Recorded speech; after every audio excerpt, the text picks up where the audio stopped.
सरन्यायाधीश होऊन गेले, पुढचे कोण? आता सुद्धा अरे आता पुढचा कोण येणार आहे, त्याच्या पुढे कोण येणार आहे, एवढंच आम्ही करत बसायचं? नाही पण उद्धवजी, नाही, मला याच्याबद्दल तो व्हिडिओ मी पण त्यांना म्हटलेलं आहे की कोण होतास तू, काय झालंस तू, भ्रष्टाचारानं पांघरुण आता घेतलंस तू. अमित शहाचं मी जे बोललो ना ॲनाकोंडा, हा ॲनाकोंडा आता मुंबई गिळायच्या दिशेने वाटचाल करायला लागलेला आहे.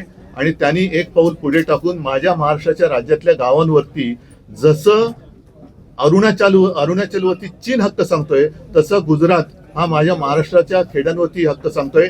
आता हे कोण झाल्याचं काय झाल्याचं वगैरे जे काय आहे ना, आता यांना विचारा तुमच्या हिंमत आहे का तिकडे जाऊन उभं राहायची तुमच्या अमित शहा विरुद्ध?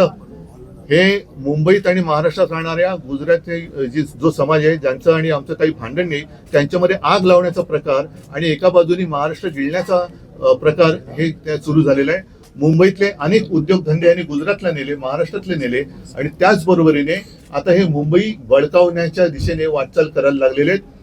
आम्ही तर हा प्रयत्न हाणून पाडल्याशिवाय राहणार नाही. सरकार काय करेल न करेल आम्हाला त्याची काही पडलेली नाहीये आणि या सरकारकडनं धाडसाची तर काय आम्हाला अपेक्षा नाही. म्हणूनच मी म्हटलं ना की आणखीन एक खातं निर्माण करावं, पांघरुण खातं, आणि त्याचं कारण हेच क्लीन चिट देत आहेत, हेच क्लीन चिट देत आहेत. स्वतःच आरोप करायचे, स्वतःच क्लीन चिट द्यायचे, म्हणजे साधू हत्याकांडातल्या आरोप ज्यांच्यावरती केले त्यांना पक्षात घेतात, हे यांचं हिंदुत्व.